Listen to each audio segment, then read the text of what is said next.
estudante! Tudo bem com vocês?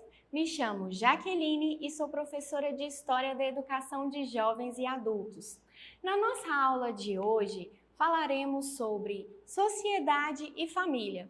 Será que sociedade e família estão ligados? Para compreendermos melhor, vamos conhecer o conceito, o significado de sociedade e de família. Vamos lá? Vamos dar início à nossa aula?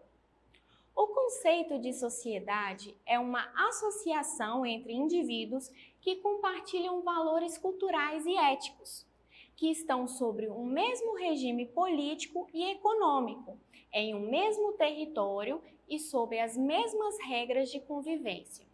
Podemos dizer que uma sociedade é um grupo de indivíduos que se relacionam a fim de conseguir e preservar seus objetivos comuns. Os objetivos comuns compartilhados pelos membros da sociedade são conhecidos como bem comum. Já a família, não há um conceito formado, pré-definido.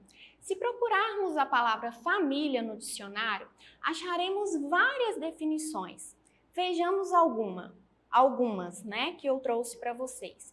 Primeiro, família, grupo de pessoas que compartilham ou já partilharam a mesma casa. Normalmente, estas pessoas possuem relação entre si de parentesco, de ancestralidade ou de afetividade. Segundo conceito, pessoas cujas relações foram estabelecidas pelo casamento, por filiação ou pelo processo de adoção. Terceiro e último conceito, grupo de pessoas que compartilham os mesmos antepassados, estirpe, linhagem, geração. Mas como sabemos, o conceito de família é muito mais amplo, não é mesmo?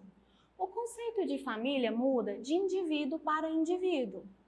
Mas, geralmente, chamamos de família as pessoas que carregam o mesmo tipo sanguíneo que o nosso.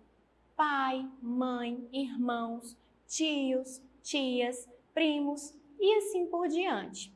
Agora que compreendemos um pouco melhor o conceito de sociedade e família, vamos dar início à aula de hoje? Em casa, na rua, na escola ou no trabalho, estamos sempre em contato uns com os outros. O convívio social é parte da vida humana, mas quais virtudes são necessárias para o convívio harmonioso? O processo de socialização começa na família, pois esse é o primeiro grupo social que fazemos parte. Em sua opinião, o modelo familiar atual é o mesmo de 20 anos atrás? Será que houve alguma mudança? Com certeza, não é mesmo? Nós, seres humanos, vivemos em constante evolução. O ser humano vive em grupo possivelmente desde sua origem. Na pré-história, que corresponde ao período da história que antecede a invenção da escrita, desde o começo dos tempos históricos registrados, aproximadamente em 3500 a.C. Homens e mulheres reuniam-se para enfrentar as dificuldades do dia a dia, como os ataques de animais, a busca por comida, abrigo e demais perigos da época. A busca por proteção, ainda hoje, é uma das principais razões que levam os seres humanos a viverem coletivamente. Outras necessidades humanas, como a reprodução e a comunicação, também se colocam como importante causa da vida em grupo. Como falamos da época pré-histórica, trouxe uma curiosidade para vocês. Durante o século XIX, como meio de facilitar o estudo do passado, convencionou-se chamar pré-história o período entre o início da atividade humana e a invenção da escrita. Segundo essa classificação, os povos que não dominavam a técnica da escrita ficaram conhecidos como integrantes de sociedade pré-históricas e aqueles que dominavam como integrantes de sociedades históricas. Adotou-se esse termo ao acreditar que a história de qualquer sociedade só poderia ser contada mediante documentos escritos. Essa divisão, entretanto, não respeita ou estabelece uma marca rígida, pois cada povo passou a usar a escrita em diferentes momentos de sua trajetória. Nós temos aqui a linha do tempo, com o surgimento do ser humano e a invenção da escrita. Percebam que nós temos um trajeto até o surgimento do ser humano e a invenção da escrita. Então eu trouxe essa curiosidade para que vocês consigam melhor diferenciar a época pré-histórica. Desde o nascimento, o ser humano está inserido em uma sociedade, mas para viver em sociedade, os indivíduos passam por um processo de assimilação da cultura da sociedade em que vivem. Esse processo começa ainda na infância, primeiramente no convívio familiar, depois na creche, na escola e se estende até a vida adulta, nos diversos grupos sociais em que o indivíduo está inserido. A família é o primeiro e mais importante espaço de socialização. O ambiente familiar possibilita a socialização primária, ou seja, a transmissão dos primeiros comportamentos e valores sociais para a criança. Em geral, essas primeiras referências acompanham o indivíduo por toda a sua vida.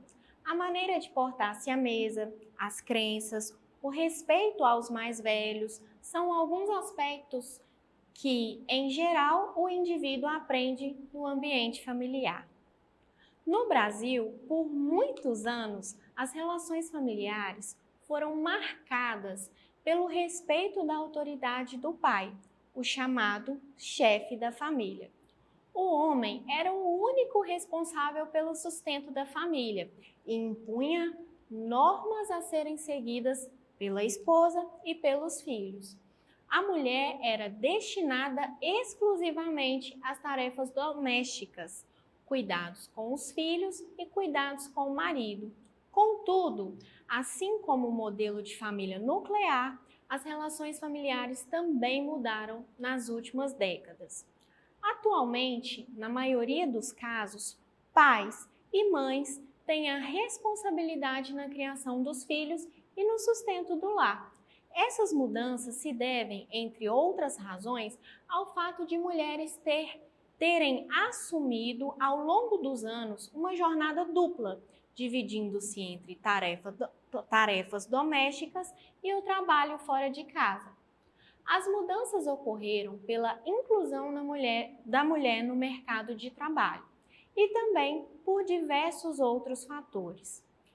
Com a evolução do ser humano de forma geral, também evoluiu o modelo de estrutura familiar, ao qual estávamos acostumados. Agora citarei alguns exemplos para vocês. Nós temos o modelo nuclear ou conjugal, que é formado pela união de dois adultos por seus filhos naturais, de criação ou adotivos. Também temos o modelo nuclear tradicional, normalmente formado pelo pai e pela mãe, unidos por matrimônio e por um ou mais filhos, compondo uma família nuclear. A família nuclear tradicional ainda é predominante, mesmo com todas as mudanças sociais que ocorreram ao longo dos anos. Outro modelo de família é a monoparental. A expressão mono significa um ou único e parental é relativo a pais. A família monoparental é formada apenas por um dos pais, por exemplo, pela mãe, que cuida dos filhos, ou pelo pai, que tem a responsabilidade pelos filhos. Essas famílias geralmente são formadas por pais divorciados ou viúvos, entre outros. Também existem as chamadas famílias recompostas, nas quais homens e mulheres divorciados, viúvos ou separados se casam e refazem a família. muitas vezes reunindo na mesma casa os filhos que tiveram em seus casamentos anteriores. Outro modelo familiar são as famílias homoafetivas. Essas famílias são formadas por duas pessoas do mesmo sexo, por exemplo, formada por dois homens ou por duas mulheres. Em maio de 2011, o Supremo Tribunal Federal, STF, reconheceu por unanimidade a união civil entre pessoas do mesmo sexo. Essa união é chamada de homoafetiva. Os casais homoafetivos têm direito à pensão alimentícia, herança em caso de morte do companheiro, à adoção e ao registro dos filhos em seus nomes, inclusão de plano de saúde, dentre alguns outros direitos. Além disso, a união homoafetiva passa a ser tratada como um novo tipo de família, reconhecida pela Constituição brasileira. Fora os modelos de estrutura familiar citados anteriormente, vamos conhecer mais alguns? Nós temos a família informal, constituída por homem e mulher ou por pessoas do mesmo sexo que possuem uma união estável. A união estável é a relação jurídica que se dá com a união de duas pessoas que convivem como se tivessem um vínculo matrimonial.